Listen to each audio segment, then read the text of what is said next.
Allah is most beneficent and merciful. Ninth class, your exams are just around the corner. हम grammar का कुछ part करेंगे और ये आज हम फिगरेटिव स्पीच के बारे में करेंगे.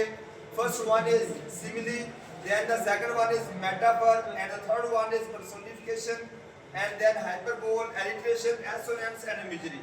These are को दो वर्ड्स का सहारा लेके उसको हम किसी दूसरी चीज से मुशाबत देते हैं, तशबीह देते हैं, तो वो क्या होता है, वो सिमिली होती है.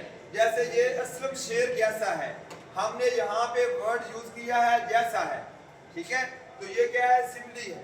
अब इसका जो दूसरा उलट है मेटाफर है, ठीक है. मेटाफर में आप देख रहे हैं मैंने डायरेक्ट उसको दे दिया है, इसके साथ तशबीह दे दी है. एक वर्ड जो है वो मैंने बारो कर लिया है, एक वर्ड जो है मैंने मुस्तार ले लिया, उधार ले लिया है असलम के लिए कि असलम शेर है.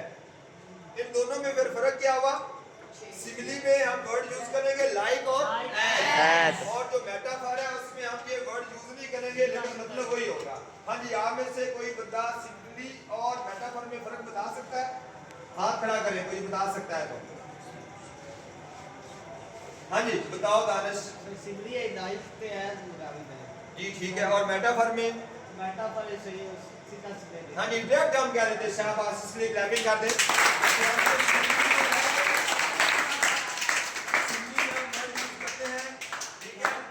अपना लाइक और एज, और हम दोनों को उसको तस्वीर दे देते हैं. इसमें हम डायरेक्ट जो है वर्ड को, शेर का, लाइक का अपने वर्ड जो है वो बारो कर लिया, मुस्तार ले लिया, उधार ले लिया. इसको उर्दू में कहते हैं तशबीह देना. इसको कहते हैं, इसको ये कहते हैं, इसमें वर्ड को हम उधार ले लेते हैं, मुस्तार ले लेते हैं, इसको इस्तारा कहते हैं. इसको क्या कहते हैं, इस्तारा. और इसको क्या कहते हैं उर्दू में, तशबीह. इसमें हम लाइक और एज का सहारा लेते हैं, इसमें लाइक और एज का सहारा नहीं लेते. तो that is called simile and that is called metaphor. And then the fourth one is personification. ये पर्सोनिफिकेशन है. पर्सोनिफिकेशन में हम क्या करते हैं कि हम किसी बेजान चीज को जानदार चीजों की खूबियां दे देते हैं, उसको उसकी फीचर्स और उसको उसकी क्वालिटी दे देते हैं. जरा ध्यान से सुनिए, जुम्मे का टाइम है, 1:15 का टाइम हो रहा है, जल्दी से हम वाइंड अप करके हम चलते हैं जुम्मा पढ़ने, ठीक है. तो ये पर्सोनिफिकेशन क्या है कि हम उसको पर्सन बना देते हैं. ये मैंने उसको आदमी की खुसूसियात दे देते हैं. जैसे fan is dancing, fluttering and dancing in breeze. आपकी डैफोडिल नज़म में जो एक एग्जांपल दे दी है.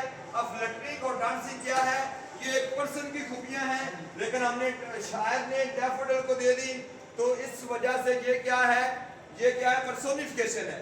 मैंने यहाँ आपको एक सिंपल, आपके ऊपर फैन चल रहा है, वो देखिए फैन चल रहा है ना, सारे बच्चे देखेंगे, ठीक है. तो मैंने कहा फैन इज डांसिंग.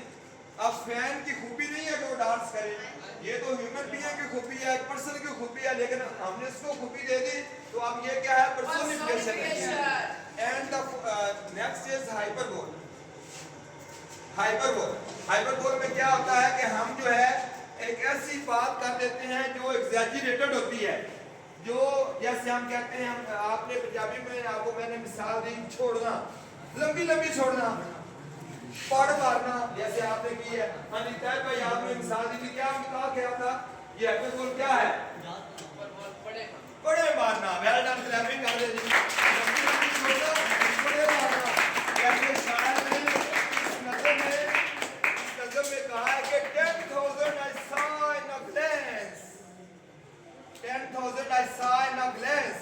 अब एक ग्लैंस में, एक बर्ड आई व्यू में कैसे 10,000 वो डैफोडिल देख सकता था, लेकिन उसने यहाँ पे हाइपरबोल का इस्तेमाल किया है. उसने लंबी लंबी छोड़ी है, उसने पड़ मारी है. पड़ क्या है, लंबी लंबी क्या है कि 10,000 10,000 मैंने डैफोडिल देखे इन अ ग्लैंस. एक बर्ड आई व्यू में देखिए, एक टायराना थोड़ी सी नजर में कैसे 10,000 को देख सकता है. यहाँ पे ये क्या है, हाइपरबोल है. Hyperbole. Then the next is alliteration and assonance. ये भी एक दूसरे के मुताद हैं. आपको पता है कि अल्फाबेट्स को हम दो पार्ट्स में तकसीम करते हैं. एक पार्ट है कॉन्सोनेंट और एक पार्ट है वावल. हमारे पास वो जो अल्फाज हैं ए ई, कौन कौन से हैं, ए आई ओ यू, ए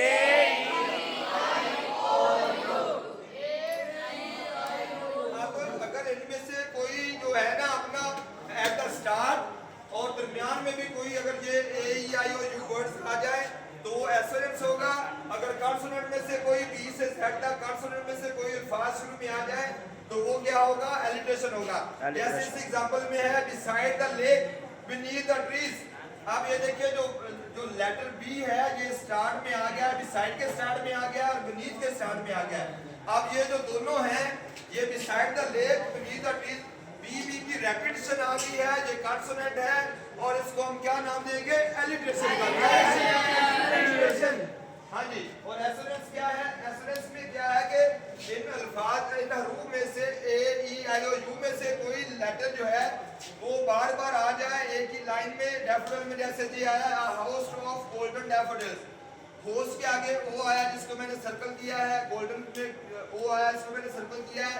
तो अब होस्ट ऑफ गोल्डन डैफोडिल्स ये क्या है? एसोनेंस है। ये क्या है? Assonance. The repetition of vowel sounds in a repeated way they called assonance, and the repetition of consonant sounds in a line or in a poetry is called alliteration।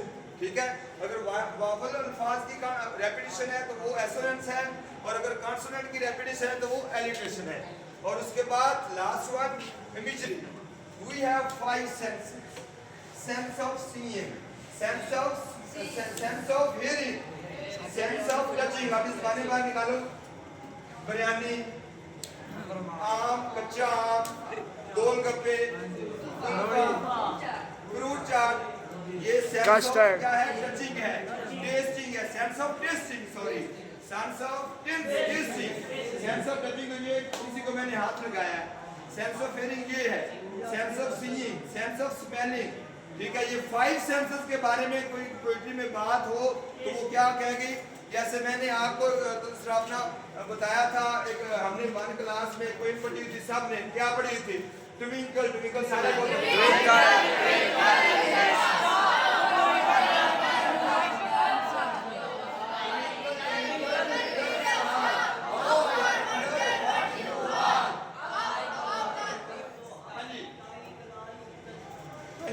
ये देखिए। अब हम इसमें क्या कौन सी सेंस यूज हुई है? हमारी सीइंग की सेंस यूज हुई है। जो मैंने पहले आपको एग्जांपल दी है उसमें हमारी सेंस ऑफ टेस्टिंग की यूज हुई है। तो ये आज का हमारा लेक्चर था। Simile, metaphor, personification, hyperbole, alliteration, assonance and imagery. आप सबको समझ आ गया? आप याद करके आएंगे।